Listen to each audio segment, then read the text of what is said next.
अस्तु, जब वो पंडित ने ऐसा कहा कि राजा भोज आंख मूंद गई जिस क्षण, उस क्षण ये आपका कुछ भी नहीं रहेगा। तो राजा चौंका, ये आवाज कहां से आ रही है? हाँ, ये कोई आकाशवाणी हुई क्या मुझे होश में लाने के लिए? लेकिन आकाशवाणी तो ऊपर से होती है, ये आवाज तो कहीं नीचे से आ रही है। तो क्या आकाशवाणी की तरह कोई पातालवाणी भी होती है? मैंने कहा नहीं, पातालवाणी तो आज तक नहीं सुनी, कुछ गड़बड़ लगता है, कोई है कमरे में। तो उसने तुरंत अपना बुलाया सेवकों को, देखो देखो कौन है यहां पर। तो उस पंडित ने कहा अब तो अपन पकड़े ही जाएंगे, बेकार है छिपना, पहले ही निकल जाओ। वो खुद बाहर निकल के पलंग से खड़ा हो गया। राजा ने कहा कौन हो तुम, कैसे आए यहां पर? उसने बिना कुछ छिपाए साफ साफ बता दिया, राजा साहब मैं गरीबी से तंग आ गया, मेरी बुद्धि भ्रष्ट हो गई, तत्व ज्ञान मुझे भूल गया, तो मैं चोरी करने के लिए आया, लेकिन मुझसे कुछ चुराया नहीं गया, क्योंकि मैं जिस चीज पे हाथ लगाता था तो शास्त्र मुझे आकर के रोकता था कि ये चीज चुराओगे तो ये पाप होगा, लिहाजा मैंने चुराया कुछ नहीं। तो राजा बहुत प्रभावित हुआ और उसने उसकी बहुत सारी हेल्प की, लड़की के ब्याह के अलावा भी बहुत। तो देखो, तत्व ज्ञान के कारण वो गलती से बच गया। जब तत्व ज्ञान भूल गया कुछ देर के लिए तो चोरी करने के लिए आया, लेकिन जब चोरी करने लगा तो उस तत्व ज्ञान के कारण उससे चोरी की ही नहीं गई। यानी अगर तत्व ज्ञान हमारे मस्तिष्क में हमेशा रहे तो अपराधों से हम बचे रहेंगे। इसीलिए गौरांग महाप्रभु कहते हैं कि सिद्धांत बोलिया चित्ते नाक और औलस। ये मनुष्यों, तत्व ज्ञान प्राप्त करो, उसमें आलस्य मत करो, प्लस उस तत्व ज्ञान को निरंतर अपने साथ रखो, विस्मरण ना होने पाए उसका। अगर विस्मरण हो गया तो फिर तत्व विस्मरणात् भेकीवत, फिर तुम में और पशु में कोई अंतर नहीं रह जाएगा। एक राजकुमार था, तो शिकार खेलने गया जंगल में। वहां पर उसको एक बहुत सुंदर लड़की मिली, कोई यक्ष कन्या। राजकुमार मोहित हो गया उसके ऊपर। उसने कहा भाई हम तुमसे ब्याह करना चाहते हैं। लड़की ने कहा हमें कोई ऐतराज नहीं है, लेकिन हमसे ब्याह करने में एक बड़ा खतरा है। तो कैसा खतरा? बोले हमको शाप मिला हुआ है कि मुझसे ब्याह करने वाला अगर अपनी परछाई देख लेगा कहीं तो तुरंत मेंढकी बन जाएगा। तो क्यों खतरा मोल लेते हो बिना बात? लेकिन राजकुमार तो आसक्त हो गया था, और आसक्त हो जाने के बाद वो बुद्धि गड़बड़ हो जाती है, यानी बुद्धि पर वो दोष हावी हो गया तो विवेक खत्म हो जाता है। उन्होंने कहा नहीं, हम तो ब्याह करेंगे और हम सावधान रहेंगे, हम देखेंगे ही नहीं परछाई। उन्होंने कहा ठीक है भाई, हमको क्या आपत्ति है, कर लो। खैर ब्याह हो गया। अब शुरू में तो बड़ा सावधान रहा, कुछ दिन सब शीशे विशे निकलवा दिए। अब थोड़े दिनों बाद फिर एक बार गया शिकार खेलने के लिए। तो एक शिकार का पीछा करते करते अपने साथियों से दूर निकल गया और उसको प्यास लगी बड़ी जोर से। तो एक सरोवर के किनारे गया पानी पीने के लिए, और उस सरोवर में जैसे ही झुका पानी पीने को तो उसने अपनी परछाई देखी, और जैसे ही परछाई देखी तुरंत मेंढक बन गया। तो तब से सूत्र बन गया कि तत्व विस्मरणात् भेकीवत, यानी तत्व ज्ञान भूल गया तो फिर वो मेंढक बन गया, वो पशु बन गया। तो इसीलिए तत्व ज्ञान केवल सुन लो वास्तविक महापुरुष से, इससे काम नहीं बनेगा। सुन करके उसको मनन करके निरंतर हमें अपने साथ भी रखना है, तो हम अपराधों से बचे रहेंगे। तो भगवान इसीलिए कहते हैं कि प्रणिपातेन, वास्तविक महापुरुष के प्रति प्रणिपात करना होगा, और परिप्रश्नेन, उससे तत्व ज्ञान प्राप्त करना होगा। और केवल इससे भी काम नहीं चलेगा, और भी कुछ करना होगा। वो क्या करना होगा? सेवया, उस महापुरुष की सेवा करनी होगी तुमको। सेवा, सेवा ये अंतिम लक्ष्य है जीव का। सेवा। देखिए, जो आनंद प्राप्ति हमारा लक्ष्य है, इस आनंद की सबसे ऊंची स्टेज, सबसे ऊंची कक्षा श्री कृष्ण सेवा से प्राप्त होती है, गुरु सेवा से प्राप्त होती है। और ये जो सेवा है, ये भगवान की तो मिलेगी नहीं पहले आपको। भाई, जब आप भगवत प्राप्ति कर लेंगे, गोलोक पहुंच जाएंगे, तब आपको भगवान की सेवा मिलेगी। और वो भी डायरेक्ट नहीं मिलेगी आपको भगवान की सेवा। गुरु के केयर ऑफ आप भगवान की सेवा करेंगे, गुरु के अनुगत होकर के आपको सेवा मिलेगी। यानी भगवत प्राप्ति के बाद भी, गोलोक में भी आपको सदा गुरु का अनुयायी बनकर के रहना पड़ेगा। जिस स्थान पर आपका गुरु होगा भगवान के धाम में, उसकी जो सीट होगी, उसके पीछे आपकी सीट होगी। ध्यान दीजिए, बड़ी इंपॉर्टेंट बात है। कुछ सिर फिरे लोग हमारे संसार में बोलते हैं एक वाक्य कि गुरु गुड़ ही रह गया और चेला शक्कर हो गया।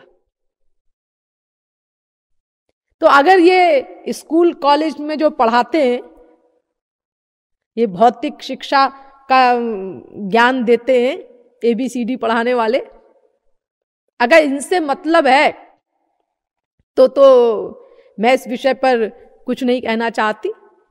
लेकिन अगर आध्यात्मिक गुरु से मतलब है उनका, तो इसका मतलब तो उनका 1 नहीं, 2 नहीं, 3 नहीं, 4 स्क्रू ढीले हैं जो ऐसा वाक्य बोलते हैं। ऐसे लोगों को शास्त्रों के इन वाक्यों पर ध्यान देना चाहिए, कान खोलकर सुनना चाहिए कि देखो, भगवत प्राप्ति भी हो जाए और वो स्वयं गुरु बन गया भगवत प्राप्ति के बाद, उसके बाद भी भगवत धाम में गुरु के पीछे उसकी सीट होगी, बराबर भी नहीं होगी कभी। यानी कोई भी शिष्य अनंत काल तक अपने गुरु की बराबरी भी नहीं कर सकता, उससे आगे क्या जाएगा। भगवान की सेवा जो मिलेगी वो गुरु के केयर ऑफ मिलेगी। गुरु जो आपको आज्ञा देगा, बस उस आज्ञा के पालन में आपको भगवान की सेवा मिलेगी, भगवत धाम में भी। जैसे मान लो गुरु की इच्छा है कि हम श्यामा श्याम को माला पहनाएं, तो गुरु ने आपसे कहा, ए सखी, जाओ प्रियतम की माला के लिए सुंदर सुंदर फूल चुन के ले आओ। बस आपको सेवा मिल गई।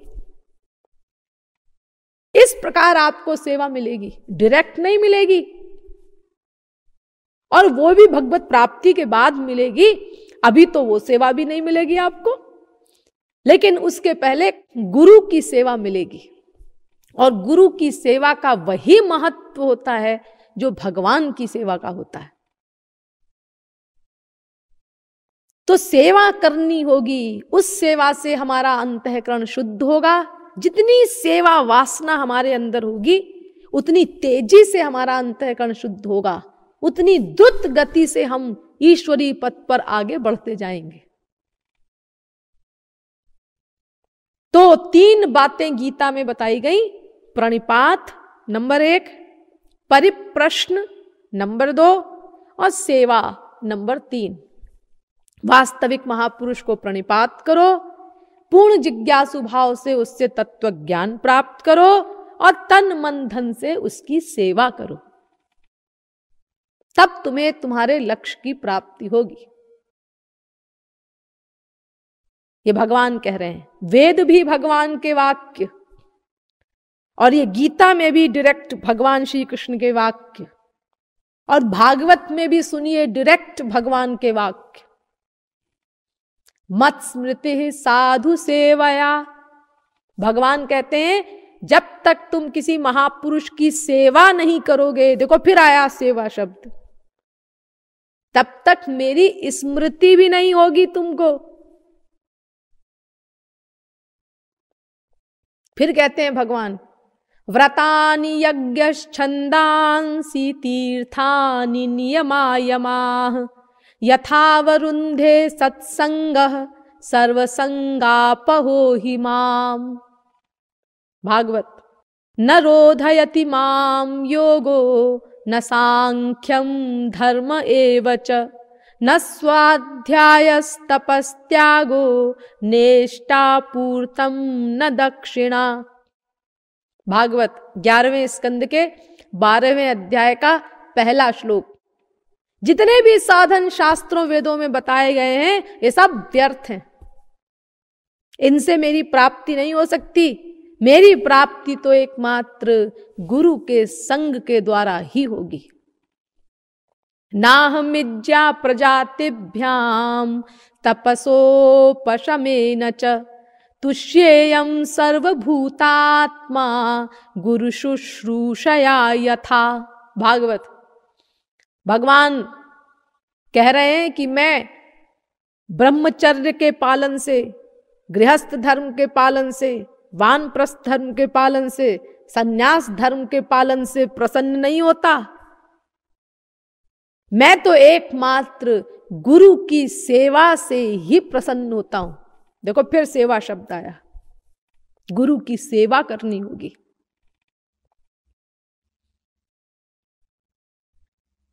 तो भगवत प्राप्ति के लिए सबसे पहली सीढ़ी है किसी वास्तविक महापुरुष की शरणागति और उसकी सेवा। देखिए नारद जी भी भगवान के अवतार हैं। ये नारद जी युधिष्ठिर से कह रहे हैं, रजस्तमश्च सत्वेन सत्वं चोपशमेन च एतत् सर्वं गुरौ भक्त्या पुरुषो ह्यंजसा जयेत। 3 गुण होते हैं ना माया के, सत्वगुण, रजोगुण, तमोगुण। तो तमोगुण और रजोगुण को सत्वगुण से जीतो और फिर सत्वगुण को भक्ति से जीतो। ये ज्ञान पद्धति। लेकिन इन तीनों गुणों को जीतने के लिए केवल गुरु भक्ति पर्याप्त है, उसको और कुछ नहीं करना। बस गुरु की आज्ञा पालन करता रहे, मन बुद्धि के समर्पण पूर्वक गुरु की सेवा करता रहे, तो तीनों गुणों पर अपने आप विजय प्राप्त हो जाएगी। उसको अलग से कुछ करने की जरूरत नहीं। ये भगवान के अवतार नारद जी कह रहे हैं। इन्हीं नारद जी ने एक ग्रंथ बनाया है, नारद भक्ति दर्शन, 84 सूत्रों का ग्रंथ है, बड़ा फेमस। उसमें भी उन्होंने कई सूत्र बनाए इस विषय में। मुख्यतस्तु महत् कृपयैव, अर्थात महापुरुषों की कृपा से ही भगवान की भक्ति प्राप्त होगी, और जब भक्ति प्राप्त होगी तब उस भक्ति से भगवान मिलेंगे। फिर एक सूत्र बनाया, कस्तरति कस्तरति मायाम, 2 बार। माया से कौन उत्तीर्ण हो सकता है? कौन उत्तीर्ण हो सकता है? यो महानुभावम सेवते, जो महापुरुषों की सेवा करता है। नारद भक्ति सूत्र। फिर सेवा शब्द आया। देखो सब ग्रंथों में देखो गुरु सेवा पर जोर दिया जा रहा है। जो गुरु की सेवा करे वो माया से उत्तीर्ण होगा। अब तक मैंने जितने भी प्रमाण दिए हैं ये भगवान की वाणी बता रही हूं डायरेक्ट सब आपको। चैतन्य महाप्रभु ये भी भगवान के अवतार हैं, इनकी वाणी भी सुन लो। सनातन गोस्वामी को उपदेश दिया गौरांग महाप्रभु ने। चैतन्य महाप्रभु भी कहते हैं, गौरांग महाप्रभु भी कहते हैं, साधु संग साधु संग साधु संग कय, चैतन्य चरितामृत। अर्थात हर शास्त्र यही कहता है, महापुरुषों का संग करो, महापुरुषों का संग करो, महापुरुषों का संग करो।